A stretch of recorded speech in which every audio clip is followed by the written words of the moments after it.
the Eastern Conference is an absolute mess. I don't know what other way to put it. It is just a crapshoot, to be completely honest. And this question was asked yesterday on the live stream by Golf Legends. I didn't see it, unfortunately, until after the live had ended, but let's answer it now.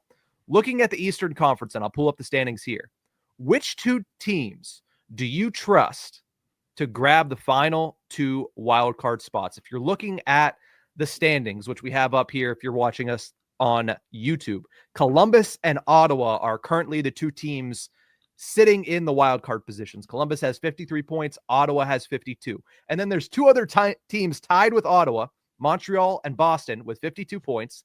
2 points behind them are the Rangers and the Flyers. 2 points behind them are the Pittsburgh Penguins. And then Detroit's a point behind the Pens. The Islanders are 2 points behind the Pens. And then there's a drop-off, and then there's the Buffalo Sabres. So that's the Eastern Conference as of this recording. When you look at that picture, Horwat, who do you trust? Like, what are the two teams, if you had to predict now, that are going to kind of end up on top of the wild card race and end up in the playoffs? It's so tough to tell. It really is. Let's also not discount that the Senators are just a point behind the Tampa Bay Lightning, who are third place in the Atlantic. Yes. So throw them in that conversation just as a team that might have to deal with this. I mean, if anyone, I would say they're the team that takes one of the spots, clearly, because they're also going to be fighting for that top three in the Atlantic position. There's just a gap between them and the Panthers. Other than, Tampa's the 1A, but then when it comes to the other two choices, I'd say Ottawa's in there. As long as Omar can come back healthy and keep playing at the level that he was, that's a team that can sneak their way in. Oh, man. And then you look at everyone else. I mean, Columbus is just the biggest and best surprise of this NHL season so far. They're in a great spot. I just don't know if they can maintain it. We'll see what they do at the deadline, really. They have pieces they're trying to get rid of, but who knows? Montreal's a fascinating team right now. I don't know if they can do it, but again, they might sneak in.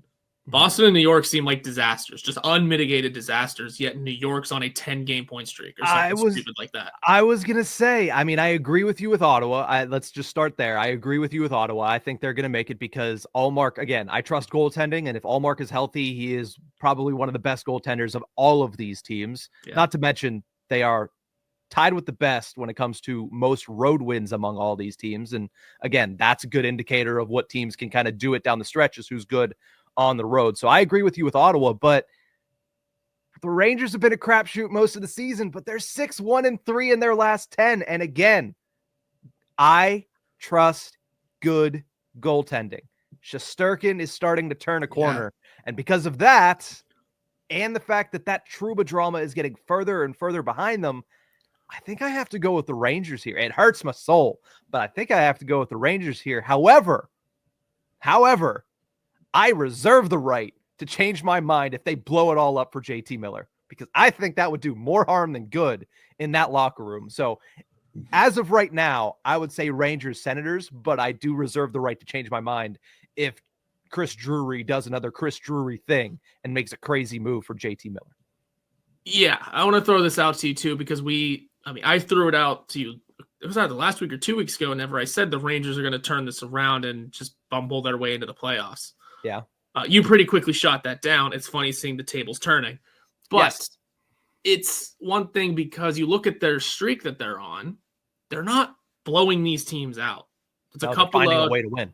It's a couple of 2-1 wins. It's a couple of, I think there's a 1-0 win in there, a couple of 3. They're not scoring a bunch of goals. The offense still is not totally there for them. And yeah, the Trouba drama might be gone. Act like in the wake of that, there wasn't 4 more new pieces of drama to come out, though. Yeah. So the drama is not gone in New York. Matt Rempe scored 1 goal, and suddenly the Rangers fan base believes he's an elite player again. So congratulations, Matt Rempe, for your 1 goal this season. Yeah. I don't know if I can trust the Rangers just because the way you said it, Chris Drury's going to do a Chris Drury thing. The drama isn't gone yet. I think it's just kind of put on ice for the moment. Yeah. And that just means it'll come back out eventually. Okay. And who knows what happens with the JT Miller thing. I don't know how much that really adds to this lineup because he's been there before. Does it mean there's something different? Is there something different in the water this time around for that?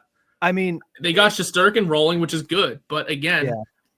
we know he can be pretty hot-headed and can lose his mind pretty quickly and can lose his edge pretty quickly.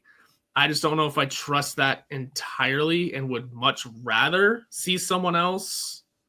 Trust me, if it was who I want to make it, I would not be saying the Rangers. Honestly, I'd be saying the Penguins. But there's a lot of red flags for a lot of these teams, and I'm not saying the Rangers don't have any. I'm just saying that's a team that has the talent that won the President's Trophy last year. If they can just get it together, and again, you're mentioning, they're not blowing these teams out. They're finding ways to win. But if they could just do that, that to me puts them just slightly ahead of the pack of the rest of the crap in the Eastern Conference, which the Penguins are, of course, a part of. Yeah, I don't see them getting back in this fight. Not in this one. 4 points out? You don't think that they make it? Do you think they make it close to where it's going to be another situation where the last 2 weeks of the season, it's a, hey, we're watching all of these games because if this happens and this happens, the Penguins get in the driver's seat. If this happens and this happens, the Penguins are out of it completely. But if this happens, they might clinch. Like, that's what the last 2 years have been.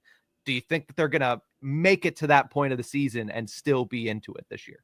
I think so. I think it will at least be close for, at least 7 of these teams, maybe even 8. Maybe even 9, maybe even all 10. I don't think Buffalo, though. So, 1 week, 2 weeks changes a lot of things. It does. Consider this already that the Senators, Canadiens, and Bruins all have 52 points, and only one of them is holding that wild card spot right now. They had to dig all the way to the 3rd tiebreaker to give the Senators that bump into that spot. It's going to be a crapshoot of crapshoots down this stretch for all 10 teams involved. Most likely 9, most likely 8 teams, just because, again, the Sabres don't know what's going on there. Yeah. And the Islanders just all of a sudden hit a rough patch. So you get Matt Barzell saying that it's sad how little people are at UBS Arena. But I think I cut you off earlier. You said the Senators. I said the Sens and Rangers. Close this out for us, Horwat. Who's your second team that you have faith in? Man, you know what? Give me Montreal. I'm going to go out on the ledge. And I'm going to say all 7 Canadian teams make the playoffs this year. How about that one? There's your hot take. Ooh, I like that. That means Vancouver sneaks in because I think they're the only one in. Yeah, they're not in it right now. So Ottawa, wow. If that's the case, that's the best chance that Canada has had in 30 years to get back the Stanley Cup. Now, of course, teams like the Senators and teams like the Habs, not expected to be favorites in that run, but with the East being what it is, you never know what can happen when you get to the Stanley Cup playoffs. But that's far down the line. I don't know what I expected, but I certainly didn't expect you to run Sens and Habs, the full Canadian flavor there. But I like it. I like it, Horwat.